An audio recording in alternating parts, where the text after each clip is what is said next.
சேவூர் ராமச்சந்திரனிடம் லஞ்ச ஒழிப்புத்துறையினர் தொடர்ந்து 6 மணி நேரத்திற்கு மேலாக விசாரணை நடத்தி வருகின்றனர். அதிமுக முன்னாள் அமைச்சர் சேவூர் ராமச்சந்திரன் வீட்டில் நடந்த லஞ்ச ஒழிப்பு சோதனையில் முக்கிய ஆவணங்கள் பறிமுதல் செய்யப்பட்டிருப்பதாகவும் அண்மை தகவல் கிடைத்துள்ளது. கூடுதல் விவரங்களோடு இணைகிறார் செய்தியாளர் கௌரிசங்கர். கௌரிசங்கர், வணக்கம். என்னென்ன ஆவணங்கள் அவரது வீட்டிலிருந்து சிக்கியிருக்கிறது? விவரங்கள் என்ன? வணக்கம். சேவூர் ராமச்சந்திரன் கடந்த 2016ஆம் ஆண்டு தமிழக அமைச்சர், இந்து அறநிலையத்துறை அமைச்சராக இருந்து வந்தார். தற்பொழுது 2021ஆம் ஆண்டு நடைபெற்ற தேர்தலில் சட்டமன்ற உறுப்பினராக வெற்றி பெற்று தற்போது வரை சட்டமன்ற உறுப்பினராக இருந்து வருகிறார். இந்நிலையில் இந்த காலை வேலூர் மற்றும் திருவண்ணாமலையிலிருந்து லஞ்ச ஒழிப்பு போலீசார் 20க்கும் மேற்பட்டவர்கள் அவர்களது வீட்டில் சோதனையில் ஈடுபட்டனர்.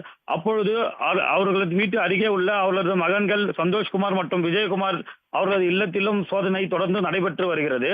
இந்த சோதனையில் 2016ஆம் ஆண்டு முதல் 2021ஆம் ஆண்டு வரை அவர் அமைச்சராக இருந்த பொழுது வருமானத்துக்கு அதிகமாக 8 கோடி ரூபாய் அளவில் சொத்து சேர்த்து இருப்பதாகவும் 125% அதிகமாக சேர்த்துள்ளதாக கூறி அவர் மீது வழக்கு பதிவு செய்யப்பட்டுள்ளது. அவர் மீது மட்டுமில்லாமல் அவரது மனைவி மணிமேகலை மற்றும் மகன்கள் சந்தோஷ்குமார் மற்றும் விஜயகுமாரின் மீது வழக்கு பதிவு செய்யப்பட்டுள்ளது.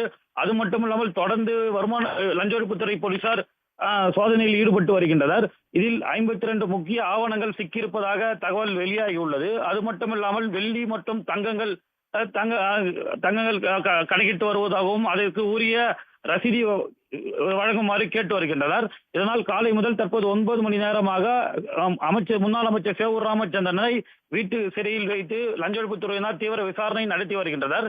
இதனால் அதிமுகவினர் முன்னாள் அமைச்சர்கள் அக்ரி கிருஷ்ணமூர்த்தி, முக்கூர் சுப்பிரமணியம், மாவட்ட செயலாளர்கள் ஜெயசுதா, தூசி மோகன் போன்றவர்கள் அவர் வீட்டின் அருகே படையெடுத்து 300க்கும் மேற்பட்ட அதிமுகவினர் காலை போராட்டம் நடத்தினர். பின்பு தற்பொழுதும் அவர் வீட்டின் முன்பே அமர்ந்து கொண்டுள்ளனர்.